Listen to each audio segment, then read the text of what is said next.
Good evening. I'd like to call to order this organizational meeting and regular meeting of the Grandview Heights Board of Education on January 13th, 2021 at 7 p.m. Beth, could you please call the roll? Mr. Bodie? Here. Mrs. Gebhardt? Here. Mr. Gousset? Here. Mr. Truitt? Here. And Ms. Wasmuth? Here. All right, first order of business after roll call is election of officers of the Board of Education. So at this time, I'd like to hear any nominations for President of the Board of Education. Mr. President, I nominate Jesse Truitt to be board president for this coming year. Second. Any other nominations or discussion? You know, I will say to this group, and I've said to several of you separately, I certainly appreciate that and take this responsibility seriously. However, looking to the future, I do think some of the rest of you rolling into some of these leadership positions as you get a couple years on your belt would be good for our district, and I don't want anybody to think that I'm trying to harbor or hold on to that president position. So, you know. So with that being said, any other nominations? Beth, could you please call the roll? Mr. Bodie? Aye. Mrs. Gebhardt? Aye. Mr. Gousset? Aye. Mr. Truitt? Aye. And Ms. Wasmuth? Aye. All right. Next up, do I hear a motion for Vice President of the Board of Education for the 2021 calendar year? I'll move to nominate Eric Bodie for Vice President. I will happily second that nomination. Any other nominations or motions?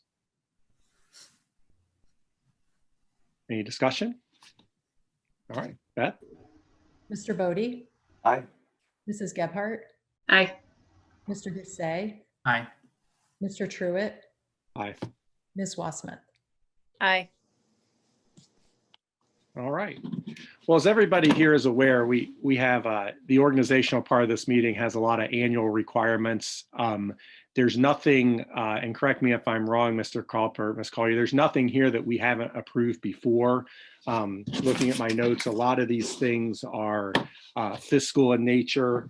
There are resolutions that we started doing a number of years ago that allows the superintendent to hire without board action and accept resignations, and that's proven to be very helpful.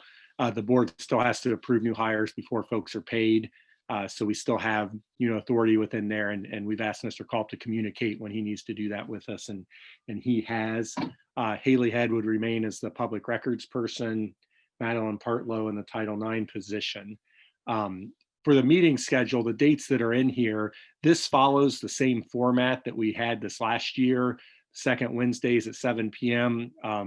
We as a board can certainly pick different dates if we want to. That seemed to work fairly well. Just a couple of notes. The one in June is towards the end of the month because to accommodate some fiscal requirements for Beth. So that actually keeps us from doing 2 meetings in June. And we don't officially schedule a meeting in July because oftentimes we have to call a special meeting based on personnel, and when that falls sort of ebbs and flows. So it's easier, frankly, not to schedule the regular meeting and then just work around any human resources issues that occur towards the end of those contracts. So if people are good with those dates, I'd look for a motion for 3B through S. So moved. Second. Any other discussions or questions on any of those items? Jesse, just to confirm, you're correct. There are no changes to items A through S. Those are all the same that we have had in previous years. I kind of want to vote against K just so you'd have to read the minutes meeting, but we'll be nice. We say that for another year. All right. If there's no other questions, Beth, will you call the roll? Mr. Bodie? Aye. Mrs. Gebhardt? Aye. Mr. Gousset? Aye. Mr. Truitt? Aye. And Ms. Wasmuth? Aye. Two items that aren't required to be in the organizational meeting, but OSBA likes us to do it so we don't forget about them, quite frankly, are the legislative liaison and the student achievement liaison, which are T and U in the agenda. If you'll notice in the regular board meeting agenda towards the end, we talk about the other committees. Those tend not to be things we vote on. We just sort of pick, but OSBA prefers that we, officially, pick folks and vote on them for legislative and student achievement. So we can take those honestly in any order. So I'm certainly open to discussions or suggestions, or raise your hand if you want one or both of those. Quite frankly, I'm not sure we picked a student achievement liaison last year.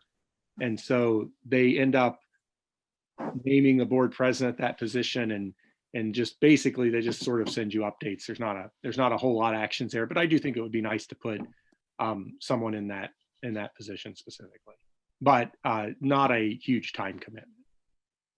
I've done it in the past. I haven't done student achievement. I'd be happy to continue do it again, unless someone has strong feelings that they would like that undertaking. For the legislative liaison? I'd be more than happy to do both, but I've done legislative in the past. Yeah, it's got good experience there.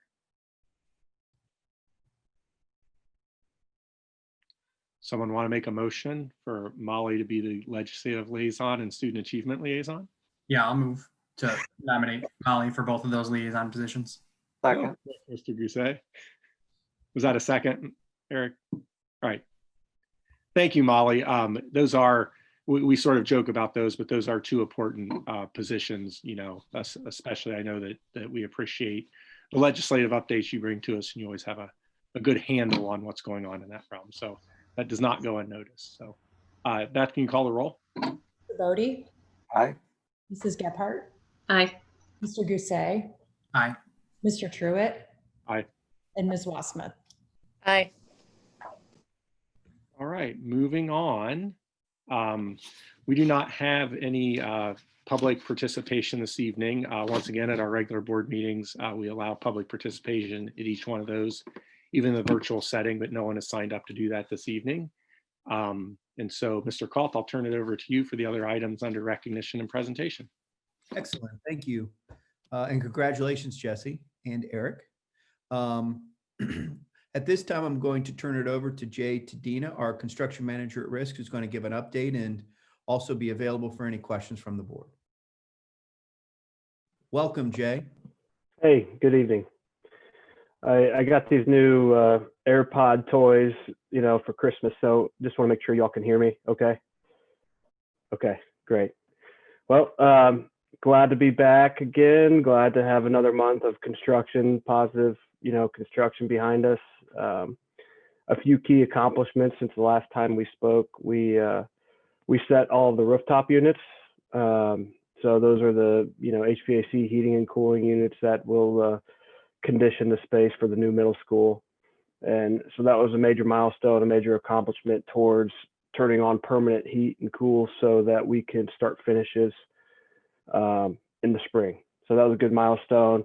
We continue to make progress. It's winter months and but we continue to make solid progress on the west elevation of the building. So with brick.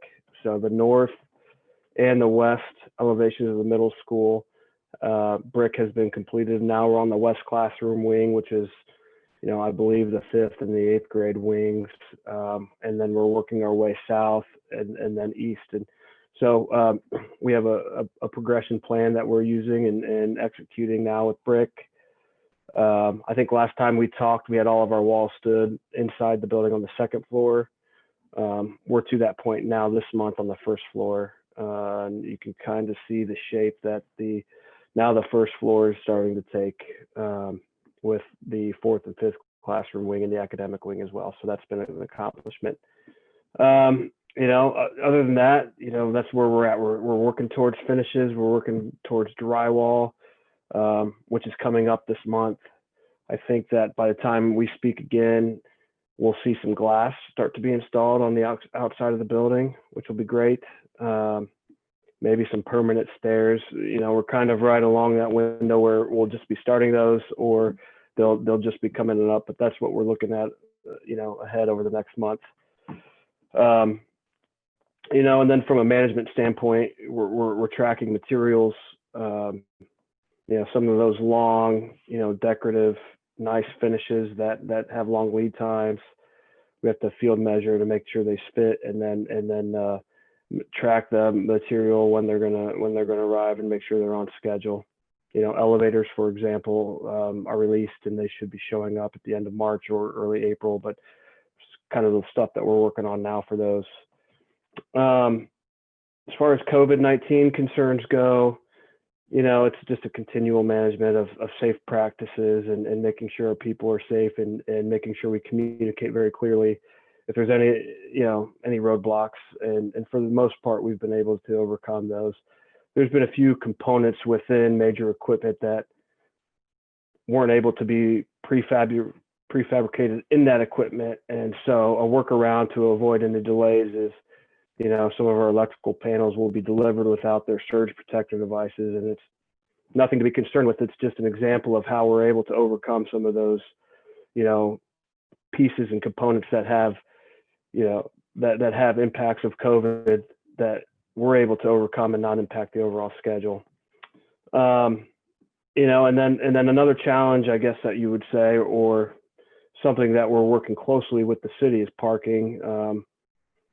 We appreciate, as always, the way the residents around this community have put up with us, for lack of a better word, and Aubrey and the city have also communicated with us, you know, some of those concerns, doing what they think is the best for this community and for the residents. And so we're trying to be creative. We're trying to look at ways that we are least impactful, but we're running 80+ men every day on site. And so we're continuing to try to look out for each other in that aspect as well.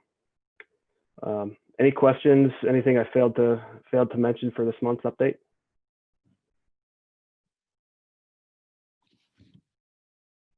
If I may, Thanks, Molly.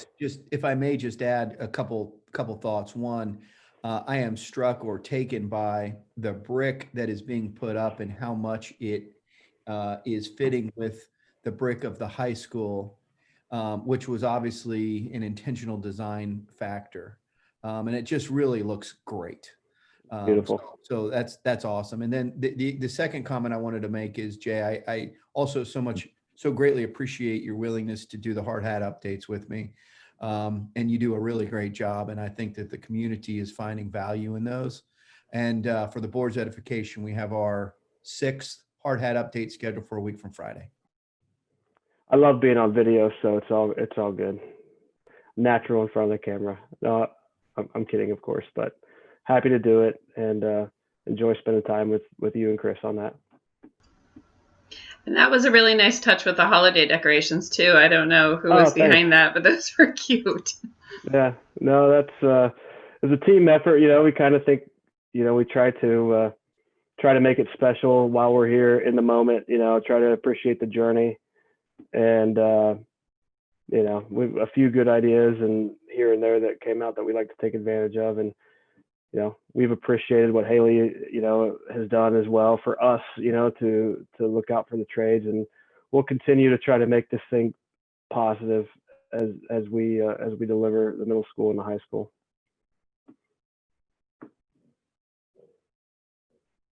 And we like the tours as well, so continue to keep coming out. I'd imagine now would be a good time with all those walls framed up. So Yeah, right. It would be cool to see it because it kind of looks like the skeleton. And then, you know, I would say by the end of February, maybe very early March, come again when it's all turned white with drywall. It's just kind of a night and day experience. So there should be a couple of, try to see the before and after. It'll be pretty cool. okay. Any other questions for Jay? Andy, I'd like to thank you for sending out the furniture update. I know that's a big purchase that the board ultimately approves, part of the budget, but you know, one, it really makes you realize we're getting to the point where we're going to have a building to furnish, and it was fun to see sort of those choices, and you could sort of see the teacher personalities come out in those, because I know they were a huge part of that selection. And so it was, I don't know why I made a big nerd with that, but I enjoyed looking through that packet too. So thank you for that.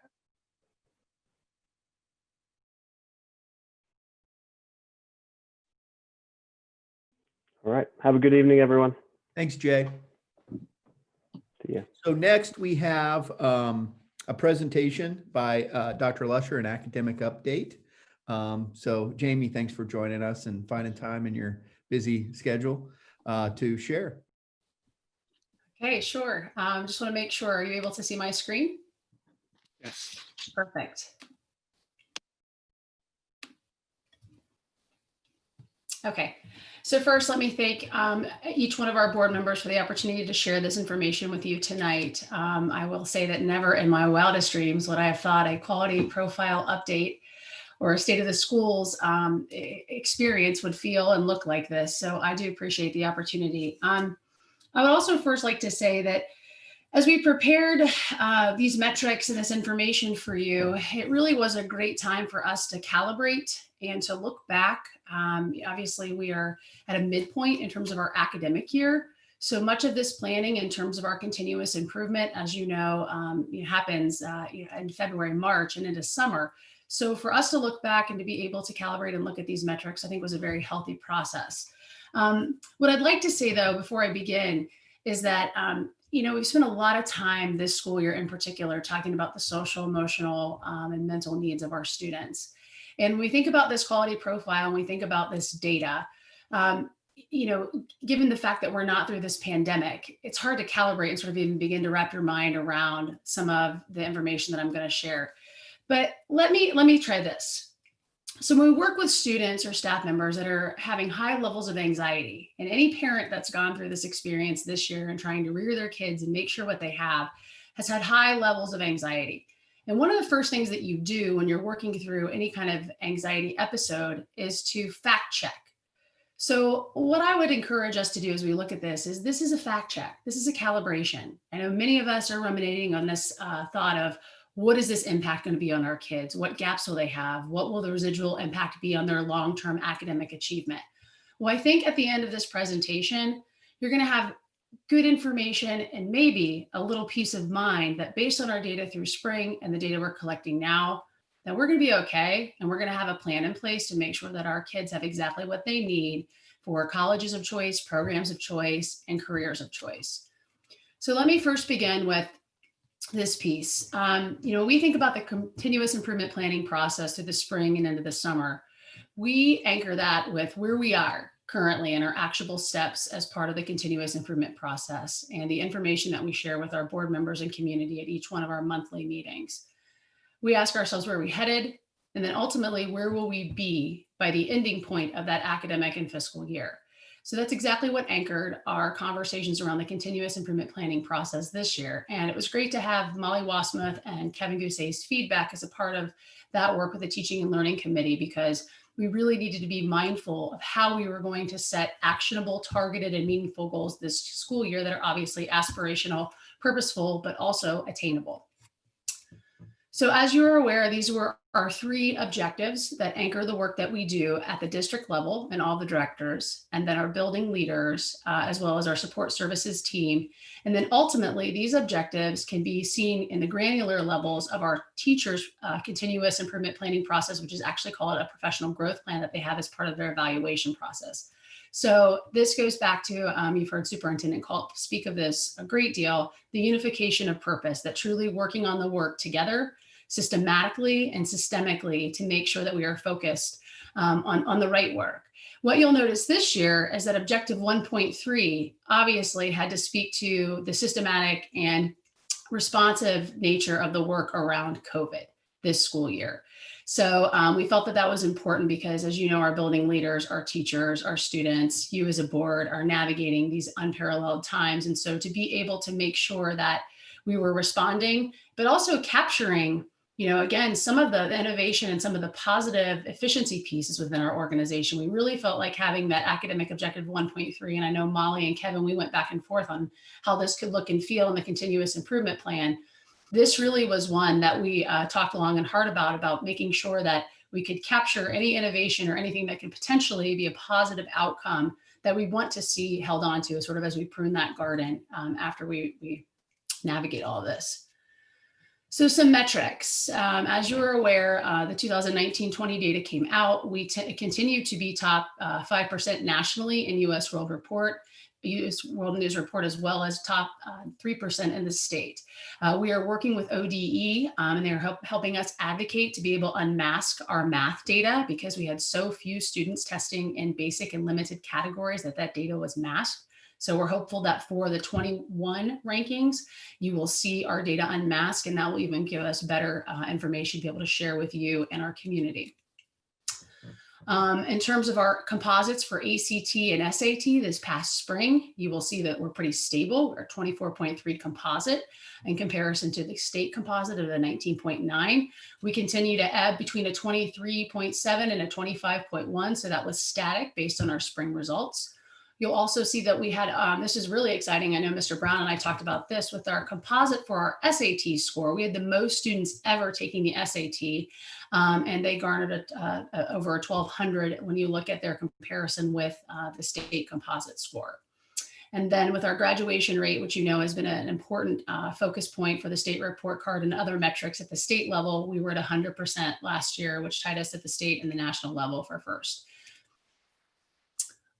College Credit Plus, we are now in the top 3% of all high schools in the state for dual enrollment College Credit Plus opportunities and partnerships. Last year, our students that graduated had accumulated 455 college credits. That was up from the 200s the year before.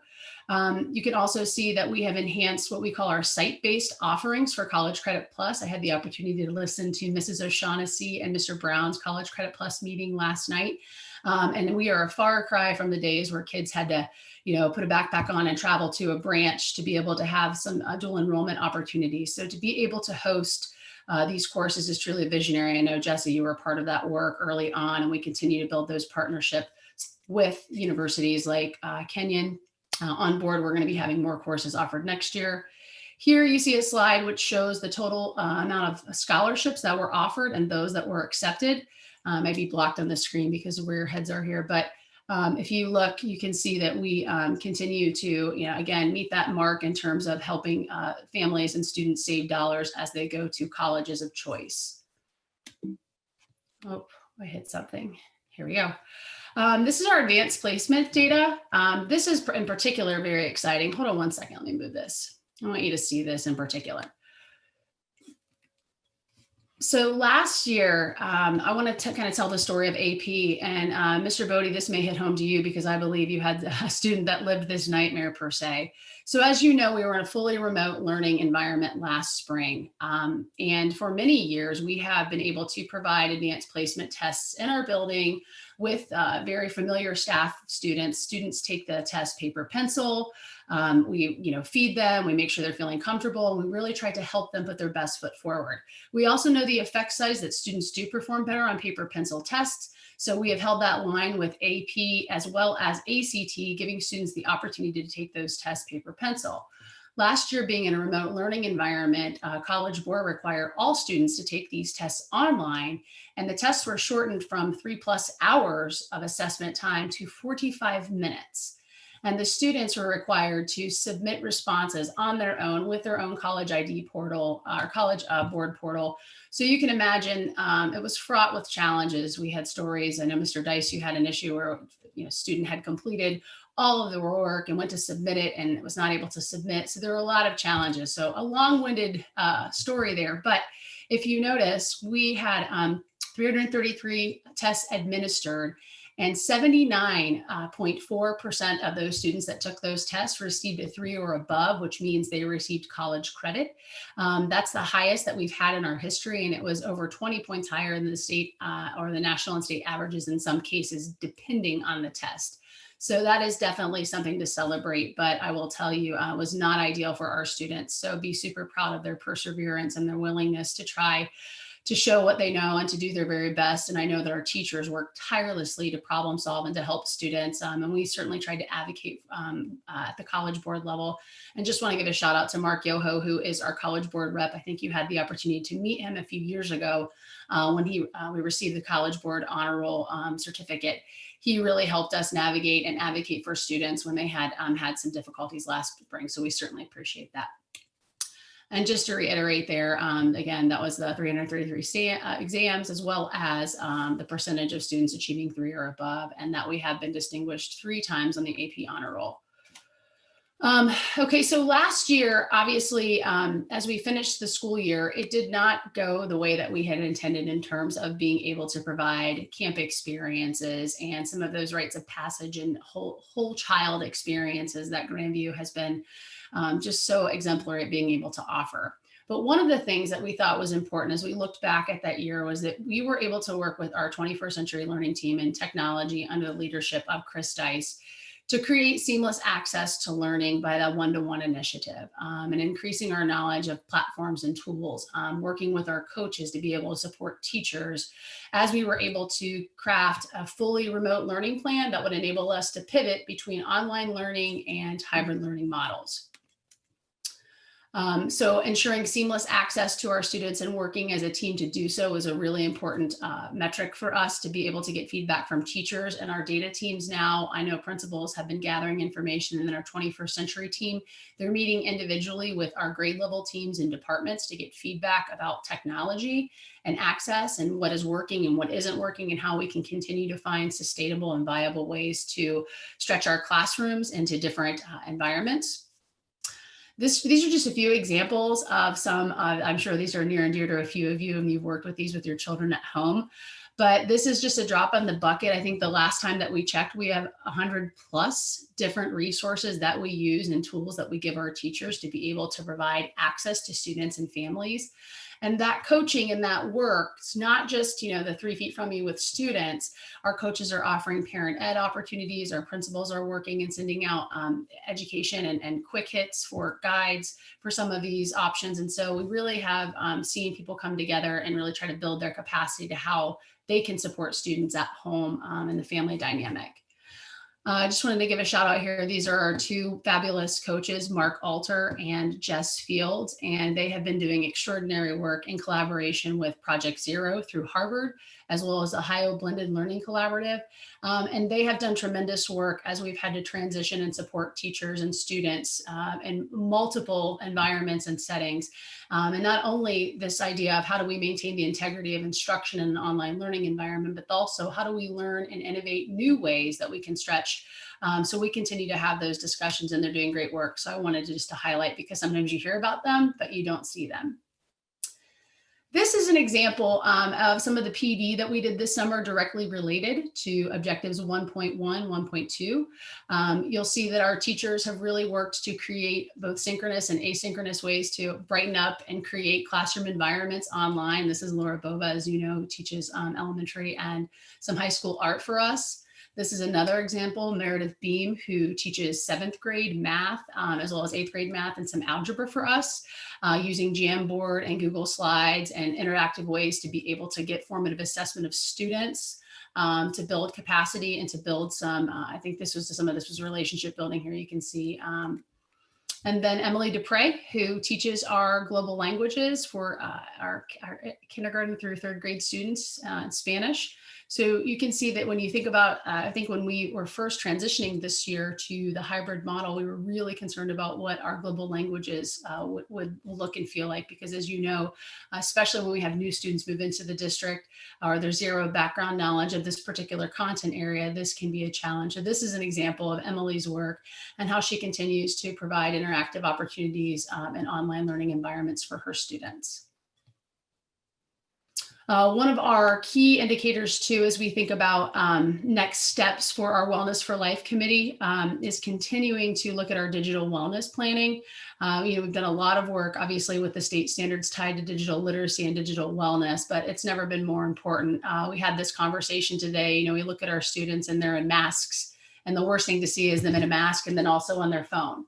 So, really reiterating and coming back to that attention economy piece that we've worked with as a part of our learning attributes and setting boundaries and healthy balance with technology and devices. So certainly that is something that we continue to be mindful of, because in this current reality, you know, technology, even this meeting we're having now, it's our new norm, but at the same time, putting in strategies and frameworks in place to make sure that our students have the ability to create, you know, again, a healthy balance with their devices. So I had to put this in here because we've been working very diligently and very hard as a team to prepare for our new learning space and our learning environments. And some of that means what instruction will look like. Some of that means what classroom spaces will look like, where we'll place furniture so that students can feel that sense of belonging, so that we have great light for our visual arts. So a lot of work has been done in this area. Very exciting, but also another huge part of the work that we've done this year. So very excited about obviously the facilities planning, the implications that it'll have on teaching and learning, and certainly the impact that it will have for students. Oh, I'm going backward, sorry. I got excited, okay.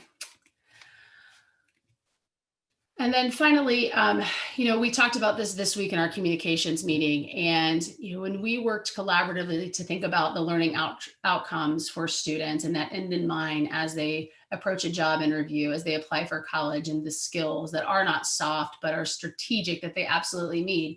We've talked about these learning attributes as a continuum that our students learn and apply and practice and grow in from the moment that they come into a kindergarten until they walk across our stage at the high school.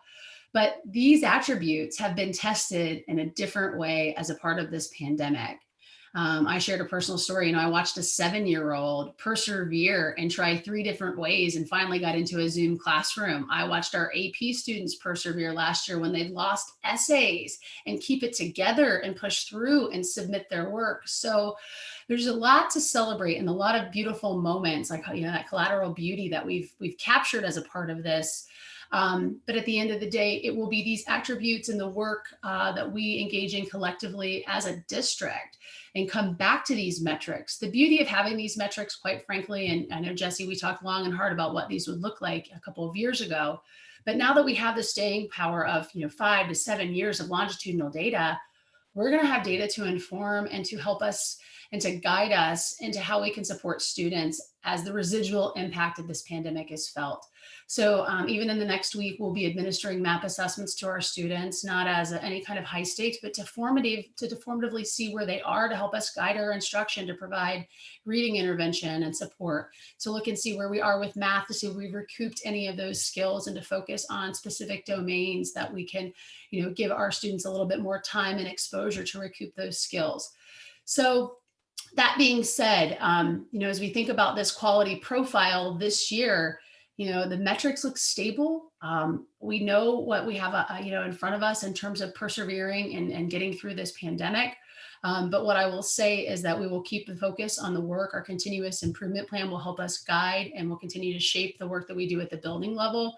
And I just can't say enough how proud I am of all the work that's happening in the district and how hard our teachers are working, our building principals, our entire leadership team, our directors, you know, really being all in this together. And I know we talked about this at the December meeting, but the doors of our schools were kept open because people care so deeply about kids and are so purpose-driven about this work. So now I will just, I know I went through a lot of information. Let me also say that the draft of the quality profile will be out. I shared that with Kevin and Molly today. I'm hoping to meet and garner some feedback from them, and please share that with members of the board.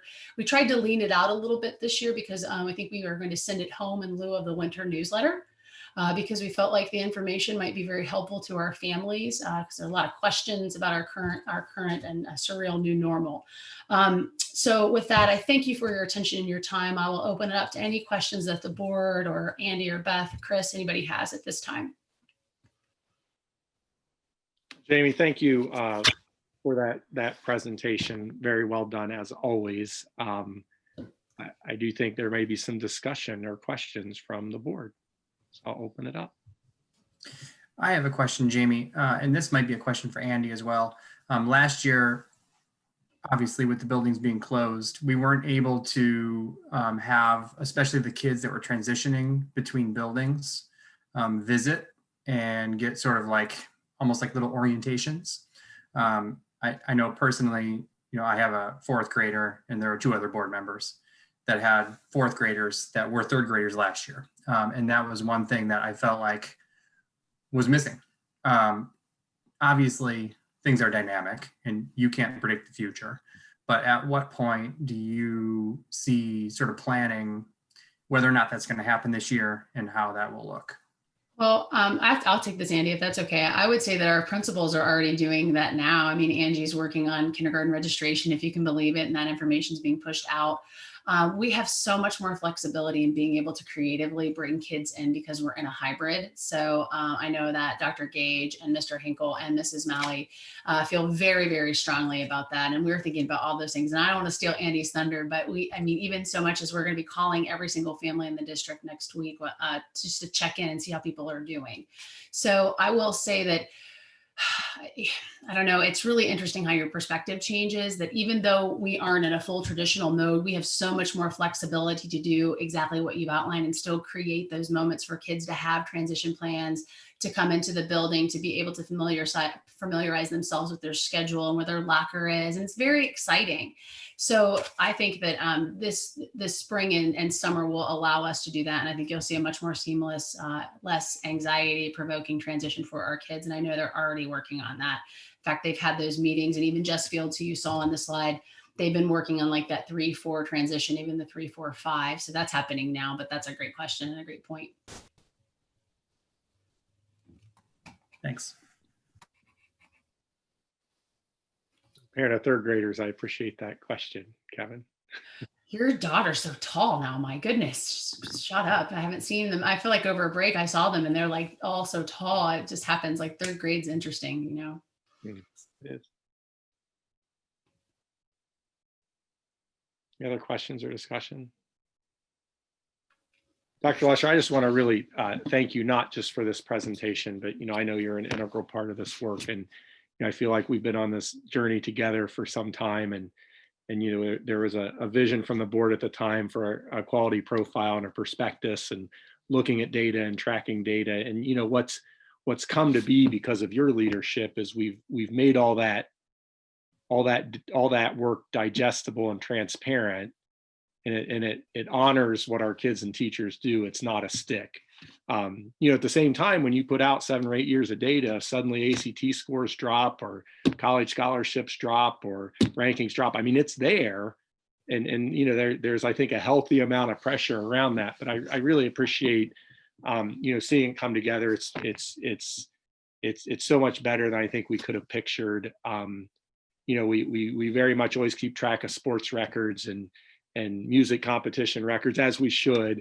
And I think sometimes the academic piece is lost. And so to see that planning around it and to be able to see that great work, our teachers will be around when the board's different. And frankly, even when the administration's different, every teacher knows how many principals they've had and superintendents they've had in their career. And so, of anything in my 7 years on the board, seeing that growth and the way we've captured it, and you and your team and his leadership,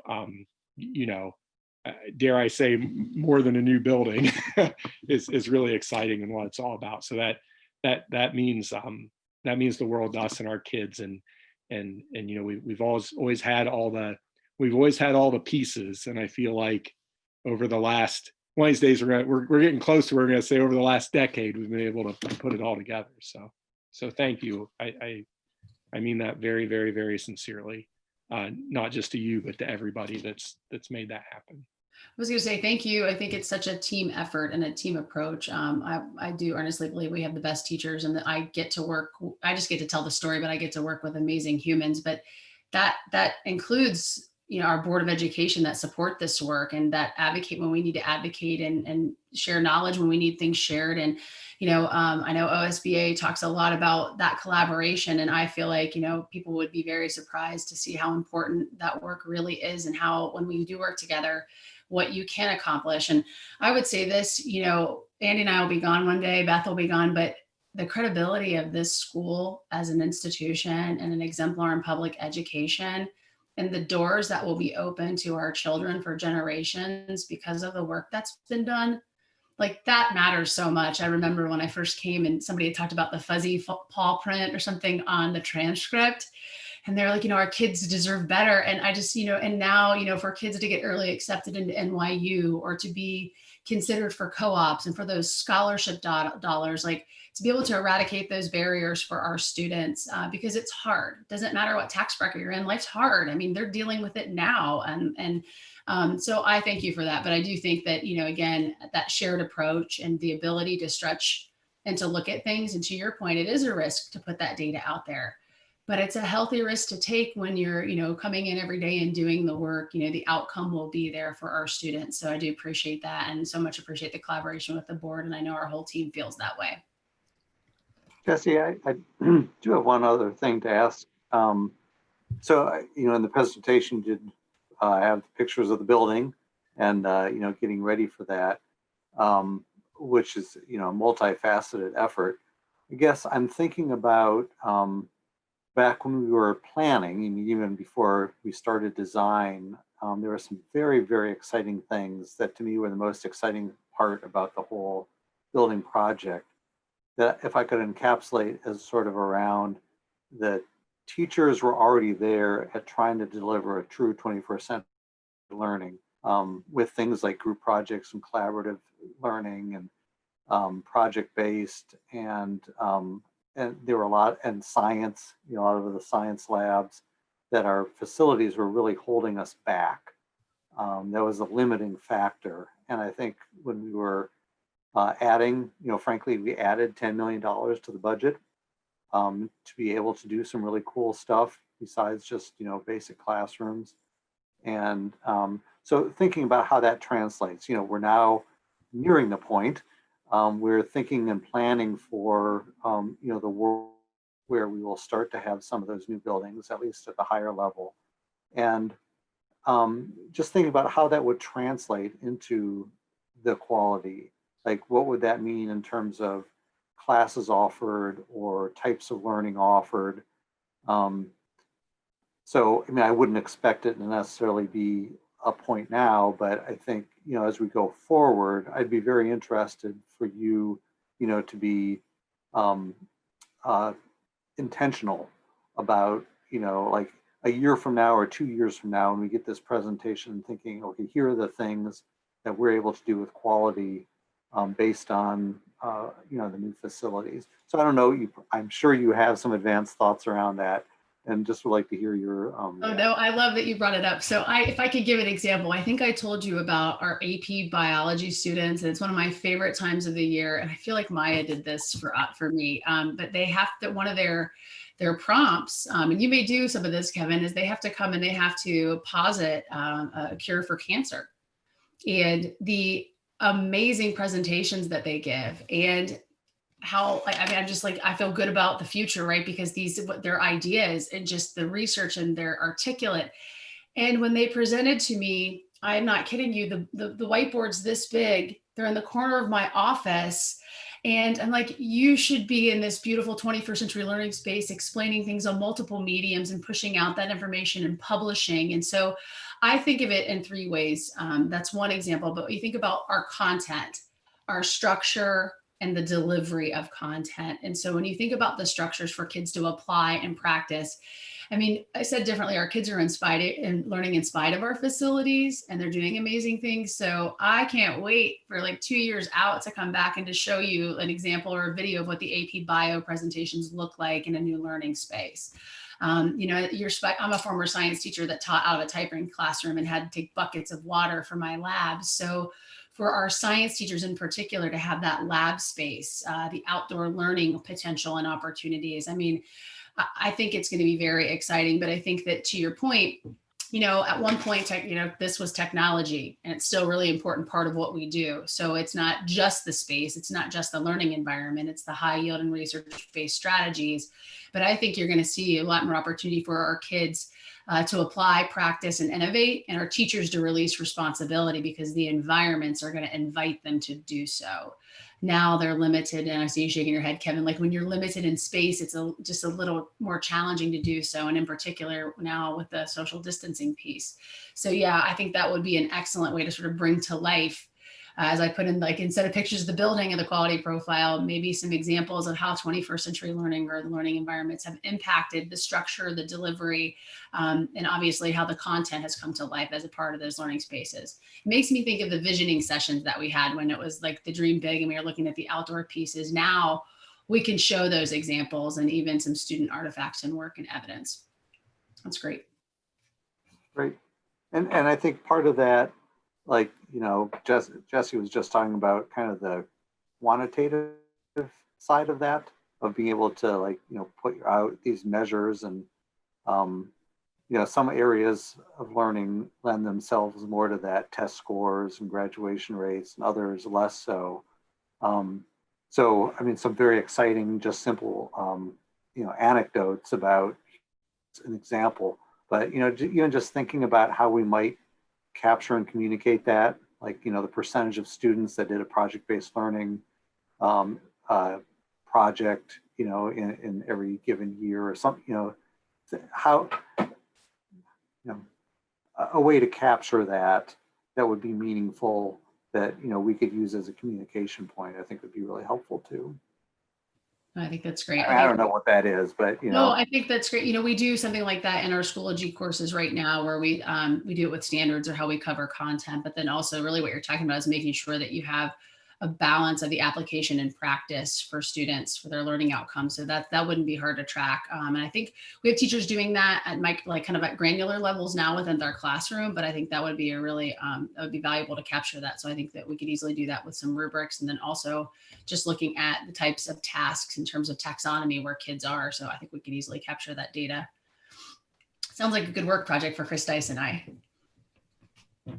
I thought an interesting metric would be how often the garage doors are open. You know, on your house, you can see on your phone, right? So, well, thank you. Any other questions or discussion from the board?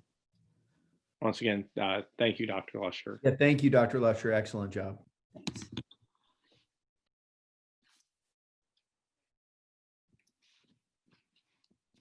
You know, I bet those AP tests going from 3 hours to 45 minutes, were they 2/3 less cost, or they cost the same?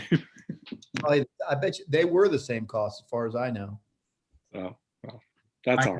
I can speak to that. You know, I teach AP biology, and last year was no joke. Going to a 45-minute test, that was grueling. So, Well, I'm sure. Hopefully this year it'll be better. I'm sure. So, all right, or Mr. Culp, we ready to go through here? We've got 2 sets of minutes in the board packet for approval. Could I have a motion for the December 9th and December 29th minutes, please? So moved. Second. Questions or discussion? Beth, can you call the roll? Mr. Bodie? Aye. Mrs. Gebhardt? Aye. Mr. Gousset? Aye. Mr. Truitt? Aye. And Ms. Wasmuth? Aye. Once again, thank you for the building and department reports. Enjoyed reading through those. You know, what stood out to me, I'd be interested at some point in a board meeting, if the rest of the board members would be hearing more about the creating cultures of thinking at the elementary school. You know, I sort of saw a theme. I saw that at the elementary school. You know, my son's in 7th grade with the stamp book that they're doing, which I have not read yet, but it's on my nightstand now. And then, you know, the credit flex, social injustice, racial inequalities, prejudice. So I don't know how the rest of the board feels, but at some point in the next few meetings, I'd be interested in hearing a presentation sort of, you know, it's great to hear the tidbits, but how it sort of fits together, you know, K-12 on those topics. If we'd be open to that. I don't want to, I know that the educators aren't losing sight of that, but as a governance team, as more and more crazy things continue to happen, I don't want to lose sight of some of the important educational moments. And my gut reaction on that, first off, I think it's a wonderful suggestion. And my gut reaction is having students do that would be really fantastic. You know, it's funny you say that. I talked about sort of focusing on the overall program, but if it makes more sense to pick one example and go deeper, whatever you think's best. But I'd like to keep at the board level. I'd like to continue to foster and support and publicly acknowledge that that's happening. Any other questions or discussions on the building and department reports? All right, I won't skip you this time, Mr. Culp. Superintendent's report. So I'm going to take an opportunity to not only review highlights of the published superintendent's report, but also talk about and give an update on COVID-19, so on and so forth. So I apologize in advance. This is going to be a little longer than what is otherwise typical in my superintendent's report. So first off, I wanted to mention that Upper Arlington schools, Hilliard schools, Dublin schools, Worthington schools, Westerville schools, and Grandview Heights schools have been collaborating around discussing, okay, post-COVID-19, what are some aspirational things and synergies that perhaps we could come up with together? And here's one small example of a potential outcome of this 6-district collaboration. And again, we're really in our infancy. We've had 4 2.5-hour long Zoom meetings. And nothing's finalized, but I'm just giving you one possible example of what could be an outcome. You know, it's kind of our collective views that this idea of providing an online learning academy for a certain population of our students may be a new normal for public schools. And would there be an opportunity for our 6 districts to collaborate in creating some type of virtual learning academy together?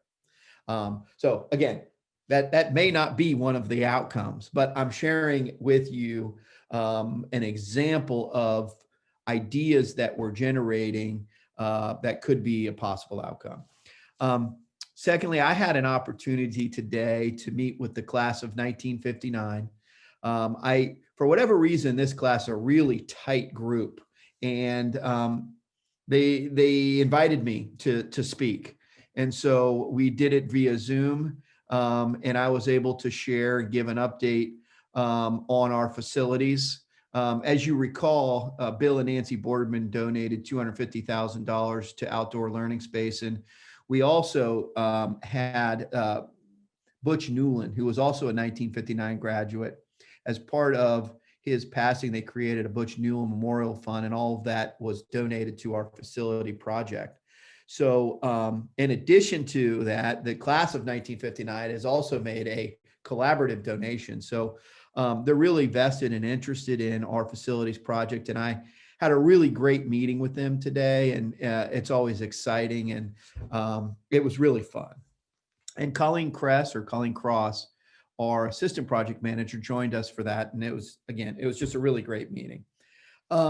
Jamie made reference to, we, as initiated by our mental health school counselors and mental health counselors, we're going to be calling every single family over the course of the next several weeks just to do a check-in, on a wellness, mental health, social, emotional, behavioral, academic check-in. Hey, how are things going? Is there anything you need?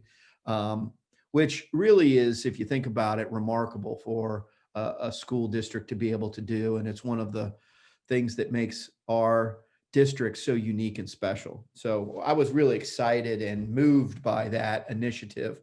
And also, not only was I excited and moved, but I think it's really right-minded.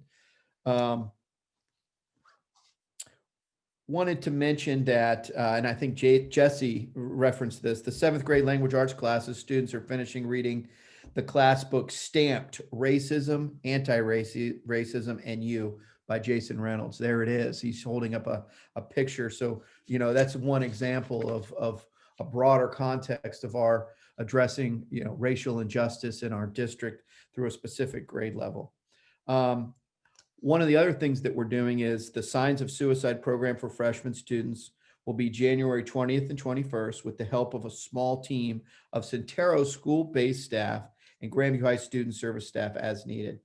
Students will receive education related to depression, suicide awareness, including statistic, risk, and risk factors.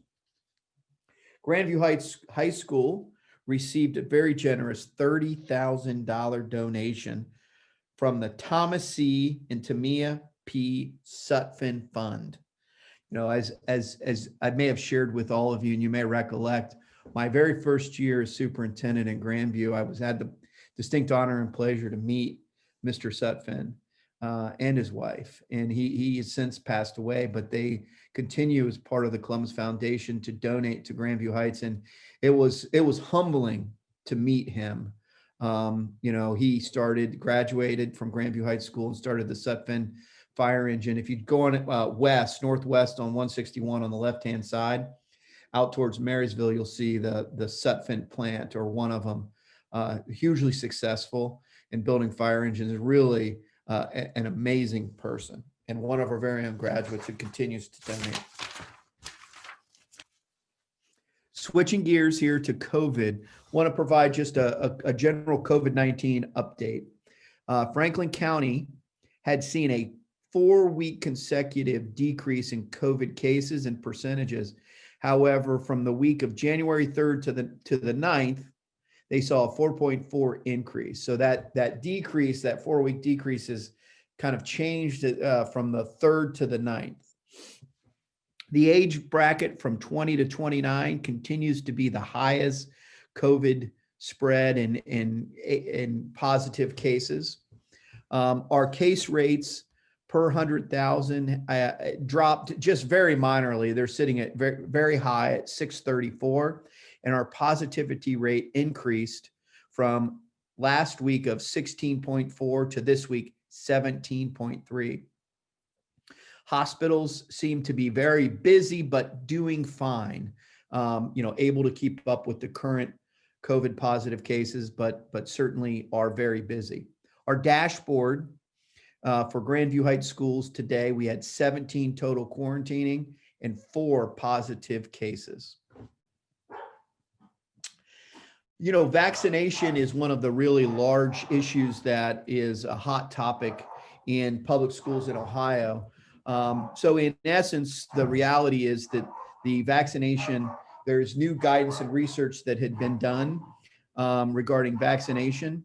And in essence, they're looking to change the vaccination protocols, where in a classroom setting only, there would be not a requirement to quarantine if you had been 6 feet or under and wearing masks, cumulative 15 minutes. So we in Grandview Heights schools have not changed our protocol and have no plans to until we receive new recommendation and guidance from Franklin County Public Health in writing. However, that has been discussed pretty extensively. It would not change their 6-foot distancing requirements, but only change their quarantine requirements of close contact, cumulative 15 minutes, looking back 48 hours in a classroom setting only. Those individuals would not have to quarantine, is what is being discussed. Again, nothing has been finalized or put in writing, but that is what is being discussed. So I wanted to talk about quarantining.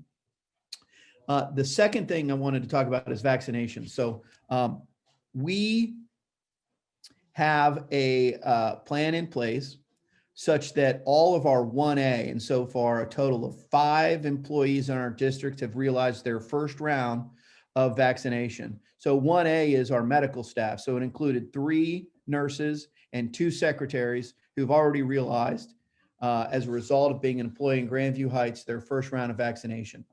It is predicted that on February 1st, or beginning around February 1st, all 1B staff, which is all employees in our district, in fact, it will include board members if they would like to participate, would be eligible to opt in to realize the vaccine. The vaccine is the Moderna vaccine. It is a 2-round vaccination taken 28 days apart. I have subsequently learned that it is acceptable to take the second round of vaccination within 35 days of realizing the first. So 28 days isn't a hard and fast rule, by the way.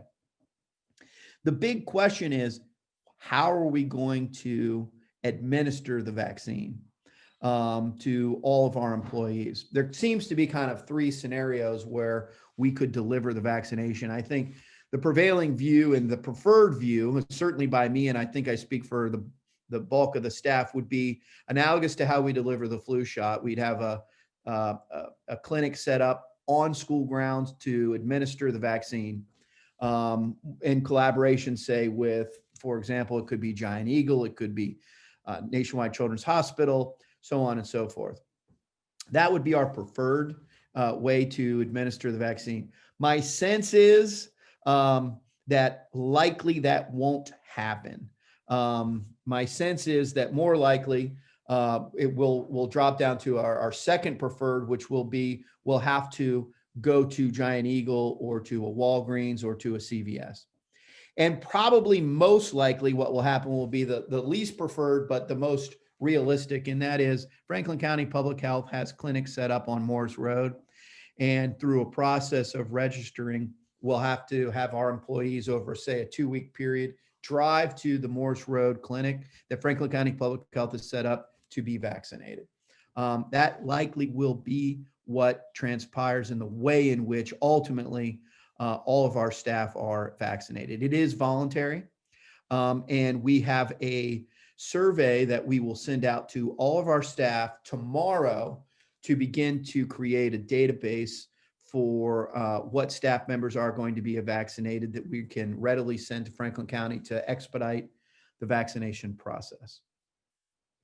The final thing I wanted to mention is that we also, as a Central Ohio Superintendent Association, we did discuss the inauguration and whether or not there would be any special planning that we would need to do as a school district during that day. We even contacted, or we had one of our superintendents contact Homeland Security, and in essence, while certainly governmental agencies and governmental buildings, they are taking some pretty strong action in advance. Schools have not been mentioned. So I wanted to let the board know that we have had those conversations, and at this time, there doesn't seem to be any risks to school governmental buildings. So at that time, that pretty much concludes my report, and I'll be glad to answer any and all questions that we may have. I know I shared a lot of information with everyone about COVID and other things. No, that's useful. Thank you, Andy. Any questions or discussion on the superintendent? Can I ask about, you didn't touch on it here, but I know, I've seen things elsewhere that the governor requested that schools agree to being in person. And that means hybrid too, correct? I mean, it can be full, as long as you're in person in some way, to be eligible to have your employees get the vaccine in that 1B grouping. And so March 1st was given as a date. However, now there seems to be calling into question ever so slightly whether we will have the vaccines when we thought we would for our employees. Do you have any sense that the governor would give on his date if they don't hold up their end of the bargain? So great question. I should have, with the benefit of reflection, included that in my superintendent's report or COVID report update. So first off, Emily, you are correct that ODE is requiring public school districts and private school districts to commit to being in-person learning on March 1st. And those districts that submit that, and it's just a really quick form that you fill out and basically says that you will be in person. And you are also correct, Emily, that includes hybrid as being in person. And so we did submit that 2 days ago.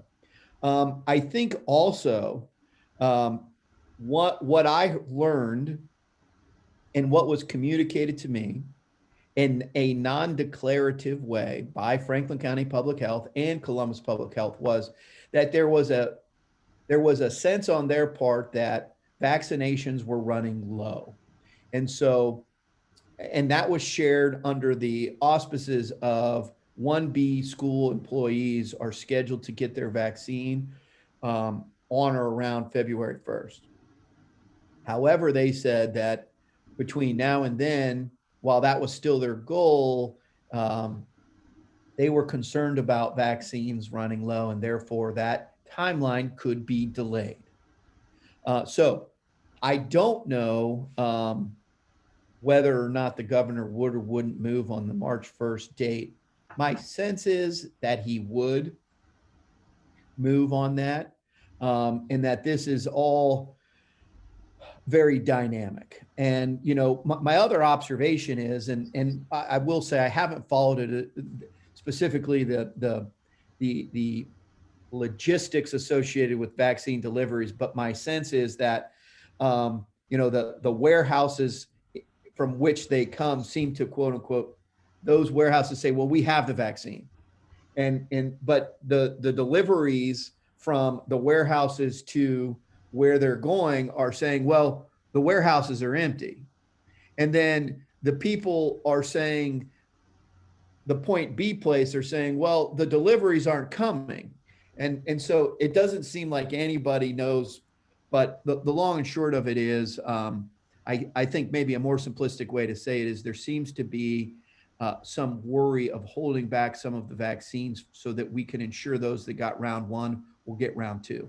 At the end of the day, that seems to be the thing that I'm hearing most. Right. And I mean, that's a much broader conversation because I know that's like a discussion at the national level. But, when I sent my kids back to school for hybrid on Monday, I did so like with every bit of hope that there would be no more moving backwards. You know, we wouldn't ever. I was hopeful that, and I still am, that we'll never see a fully remote learning again. But realistically, I know it's always a possibility, especially given the numbers aren't improving dramatically thus far. And we have this new highly contagious variant that's, around.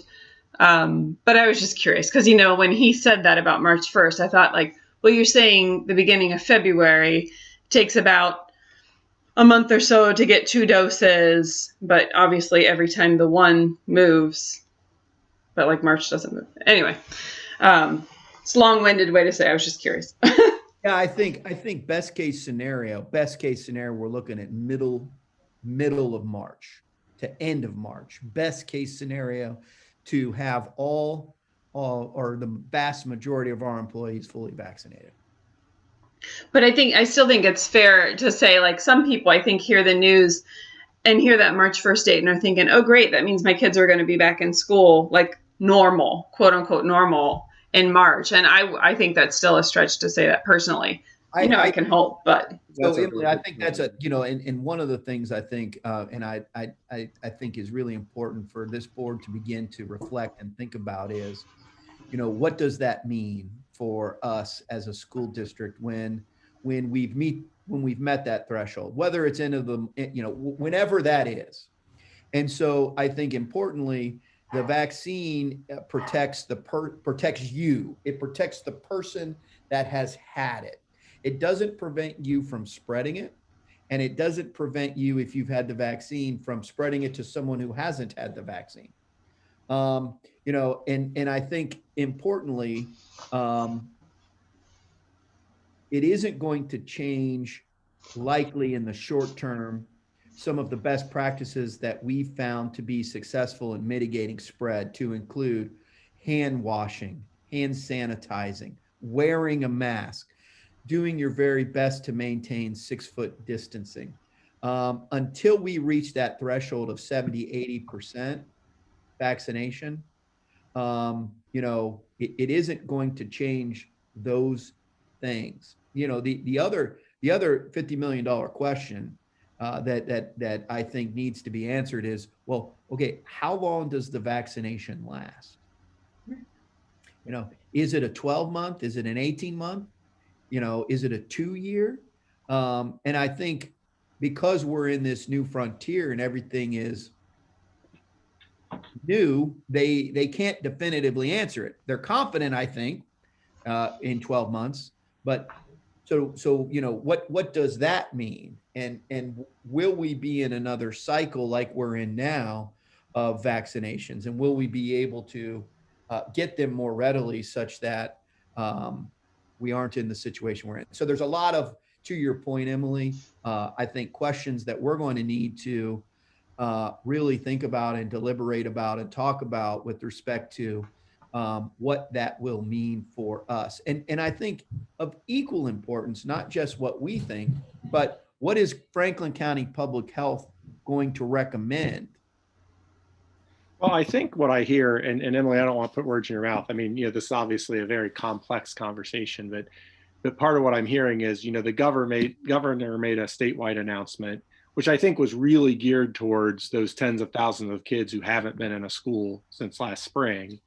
But our community, or many communities, could hear that as come March 1st, things are normal. So I do think Right. there's a communication challenge there. The other thing, and I do want to pick up on a little nuance of what Andy said, and tell me if I don't have the correct understanding, but having the vaccine is a great thing, but exposure still has to quarantine, whether you have a vaccine or not. And we went full distance learning because of operational challenges. So I'm very cautiously optimistic. I'm trying to be optimistic with my own family, but realistically, those operational challenges may still exist with the vaccine. It may help with some of the anxiety, quite frankly, but we could still face that regardless of what all the numbers say, just based on quarantine retirements. So yeah, I think that's accurate. Yes, I think that is accurate, and I think so yeah. I mean, this will certainly, I could go on and on about that, but yes, what you said is accurate. Well, I think, Andy, the best. So just to nuance it, and I'll try and be really short and succinct. If you've had COVID and are exposed, what I believe is accurate and guidance right now is for 3 months, you wouldn't have to quarantine, but after that 3 months, you would. If you've had the vaccine, both rounds, and are exposed, by exposure, I mean close contact, within 6 feet, cumulative 15 minutes from when the person who's COVID positive began to show symptoms. That's the look back, 48 hours. If you were exposed, close contact, even if you've had the vaccine, you would have to quarantine based on current guidance. Again, I think that quarantine guidance and recommendation right now, like literally right now, is a very hot topic and very dynamic. And it is likely that Franklin County Public Health will put something in writing in the coming days or weeks that may modify what they're currently recommending. Well, look, the best tool we have is that you, Andy, and frankly, all the Central Ohio superintendents, are meeting weekly or in contact. And, I know as one board member, I don't feel like we're missing the boat on information. So, I think the challenge for all of us is, how is that communicated accurately? What decisions do we make with that? But I thank you for all your time you put into that, and we'll continue to put into this moving forward. I think that's the best tool we have. I do want to make one more point, because I do think this is really important, in particular, not so much for the board, but for the community. And my guess is you'll all nod when I say it. The proposed or changes they're considering for quarantining are specific to a classroom setting. So if you are in the musical and you are on stage within 6 feet wearing a mask for 15 minutes, you would have to quarantine. If you are on the basketball team, you were wearing a mask within 6 feet, you would have to quarantine. So it is specific to a classroom setting. I think really important for everyone to understand, so that there's no ambiguity about what is being discussed and has not yet been adopted. Thank you. Important stuff. Any other questions or discussion? Andy, we have a work session coming up in 10 days. I'm wondering, can you add to the agenda, please? I'd like to hear more about the 6th district collaborative superintendent's meeting that you were talking about. Yeah, I'd like to hear more about what you guys talk about. Thanks. I'm glad you brought that up, Kevin. I'll go ahead. So I will also go ahead and share just some big picture kinds of information with you. And that's all we have right now. We really don't have a lot of, details. It's pretty, aspirational and big picture. Like, there's a correlation between poverty and access. And so what does that mean as we think about school next year in terms of filling that hole? Like, yeah, so anyway, I'll in advance of, I'll send you all some information as well.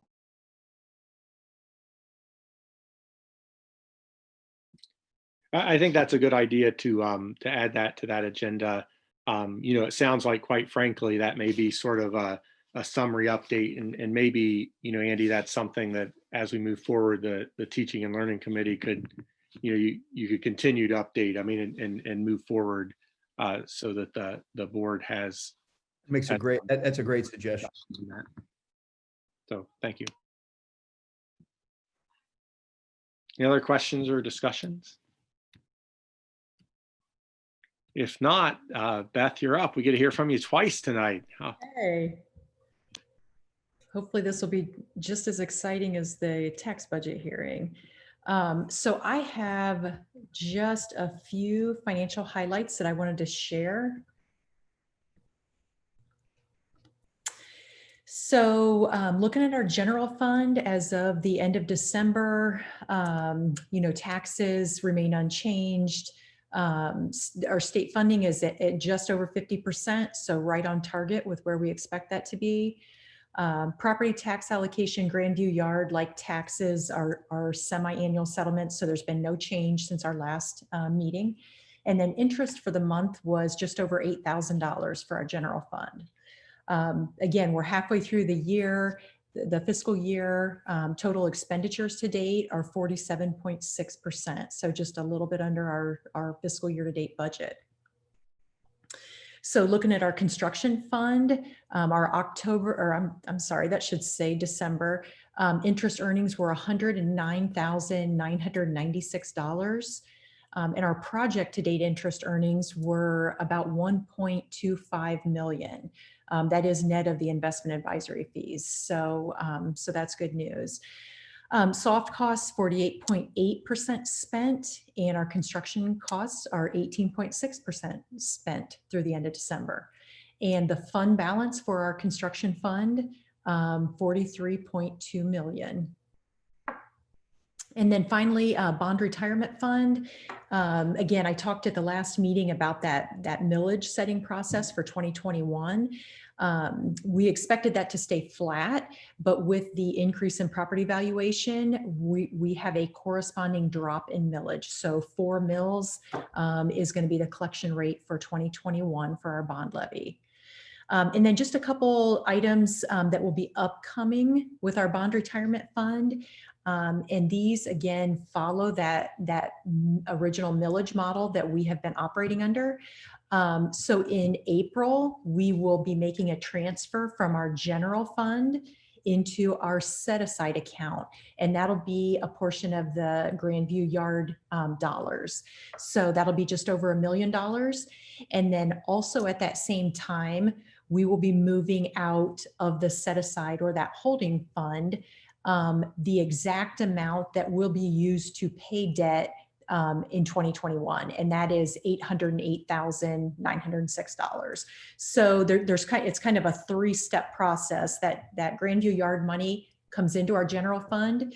We transfer it out of there each year into kind of a holding account, and each year, then we also transfer out of the holding account the exact amount needed for that year's debt service. So that holding account is kind of a place where we can have a little bit of a balance build up so that if collections in any one year are less than what we projected, we're not in an immediate emergency situation. So it allows us a little bit of time to look at that. And then finally, the Permanent Improvement Fund, the balance is about $605,000, and a couple other things we've talked about. The 5-year capital plan is in progress. I'll be given an update kind of on where we are with that to our finance committee soon.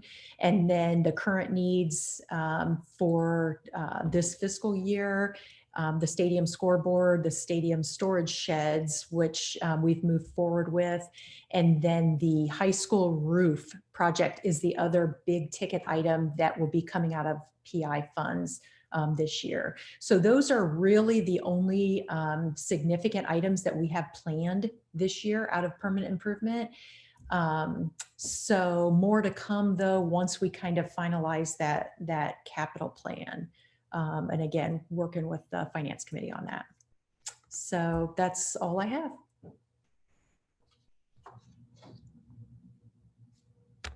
Thanks. Any questions for Beth?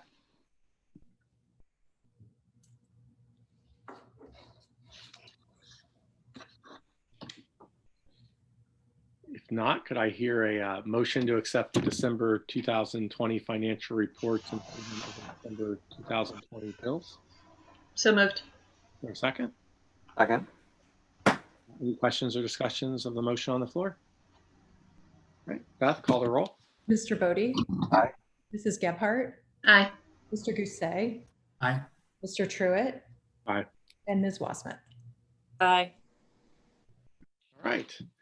Moving forward under curriculum instruction, we have one item, the 2021-22 course selection handbook. If I could have a motion for A1, the handbook, please.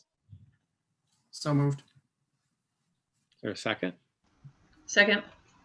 Questions or discussions about that course selection handbook in the that was included in the packet? All right, Beth, please call the roll. Mr. Bodie? Aye. Mrs. Gebhardt? Aye. Mr. Gousset? Aye. Mr. Truitt? Aye. Ms. Wassmuth? Aye. Under policy, we have the final reading of several policies that were outlined and explained in the packet. If I could have a motion for B, Board Policy and Procedure 1, A through G, please. So moved. Or a second. Second. Questions or discussions on the final reading of those policies? If none, Beth, please call the roll. Mr. Bodie? Aye. Mrs. Gebhardt? Aye. Mr. Gousset? Aye. Mr. Truitt? Aye. Ms. Wassmuth? Aye. We have 8 items under business and finance. Of note, the tax budget from the hearing earlier is item number 1. If I could hear a motion for business and finance items 1 through 8.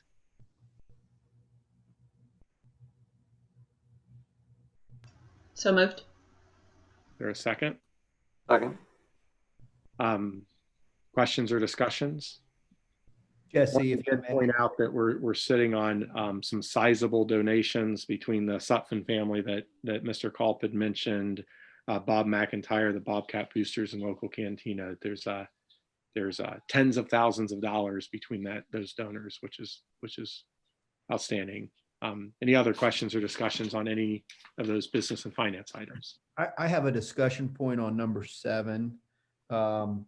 Just so you know, as all of you will remember or recall, we had much discussion about videotaping our board meetings when we were physically doing them. Obviously, we've been using the YouTube channel, which records, and then it can be viewed through the YouTube channel, well, indefinitely, quite frankly, which this format really is, from that perspective, well, pretty seamless and easy. So this contract is more of an a la carte contract. In other words, it isn't an all or nothing. It's like a menu. So it's built such that if we are back physically, then he'll charge X for videoing it physically. And if we're not, then he'll charge Y for just doing the closed captioning. Thank you for that clarification. Any other questions or discussions on the business and finance items in front of the board? If not, Beth, please call the roll. Mr. Bodie? Aye. Mrs. Gebhardt? Aye. Mr. Gousset? Aye. Mr. Truitt? Aye. Ms. Wassmuth? Aye. Under personnel, we have 5 items for consideration. Could I hear a motion for items 1 through 5 under D personnel? So moved. I got a second. All right. Any questions or discussions? Yeah, I'm sorry. I do have just one small inside discussion. On here is Amy Elliott. So as you all, pretty confident know, she is our new nurse. And we hired her, as you may recall, in late July. And, she has done just an unbelievable job in her first year. And even if it weren't her first year, she has just done a remarkable job. And she works tirelessly, weekends, Thanksgiving Day. And she is fastidious, comprehensive, caring. And so I just wanted to quickly thank the board for supporting this. Absolutely. And Mr. Culp, in your entire tenure, I know you've been pretty conservative with the extended days, and I know there's always a need when the ask is there. So that's appreciated on this end. Any other questions or discussions? All right, Beth, will you please call the roll on personnel? Mr. Bodie? Aye. Mrs. Gephardt? Aye. Mr. Gousset? Aye. Mr. Truitt? Aye. And Ms. Wassmuth? Aye. Under other, we have board committees and liaisons. We typically determine those, at the beginning of the year. I made some quick notes here, and I apologize if I'm missing anything. And once again, these are superintendent and treasurer committees that we're talking about. And I think we've typically had a teaching and learning, a core team, a finance committee, a communications committee, and liaisons to the library, city, and education foundation. In the past, we've talked about these at the same time as the OSBA delegate and student achievement. We did that in the organizational meeting that Molly's a part of. So I don't think we need to necessarily make these an action item or vote or nominate people for these, since they are superintendent and finance committees, but because of those sunshine laws, we can have up to 2 people serve in any one of those at a time. So I didn't know sort of what people's thoughts and interests lied, if people wanted to do something a little different than they have done in past years. It's all open. Jesse, I know last year at the retreat that we had a really good discussion and had some follow-up items. And I think some of that I think we followed through with, and it's good. I mean, I know the finance committee is highly functioning this year. Some of it, I think we kind of got the pandemic and everything else, and I'm not sure we fully followed through on that. So I guess I was thinking there would be a little more discussion around just the structure of the committees. I also feel like how that ties in with this meeting, like the reports back and action items probably could use some work as well, to kind of better connect the committees with the full meeting. Well, if that's, here's what I would just sort of off the cuff propose. And to be honest with you, Andy and I had some discussion about whether to do this now or at the retreat. And our concern became, frankly, we wanted to give the retreat topics or the work session topics a fair amount of time, and we felt like the list was too big. However, this is just up to us to decide, and there's not a time frame. It doesn't have to be done in January. There's no regulation or compliance. So I would propose that we continue, that between now and the next time we meet, there may be a finance committee meeting, there may be a core team meeting, there may be some other things.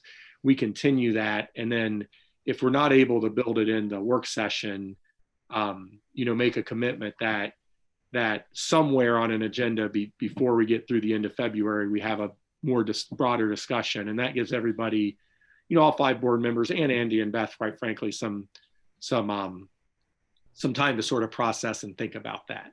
But I do want people, if they're interested in something that's not what they've done the previous year, to speak up and do that. I mean, it doesn't, it could be valuable having a teacher background on a finance committee. It could be valuable having a finance committee on person, finance-minded person on teaching and learning, or maybe it's not. But I just, I don't want us to get in a, I don't want people to feel like they can't switch it up if they don't want to. And frankly, if you're ever interested in a committee, sometimes, and I've done a poor job with this, the core team calls tend to be during the workday. So oftentimes between Eric and I, one of us may miss a meeting and fill the other one in.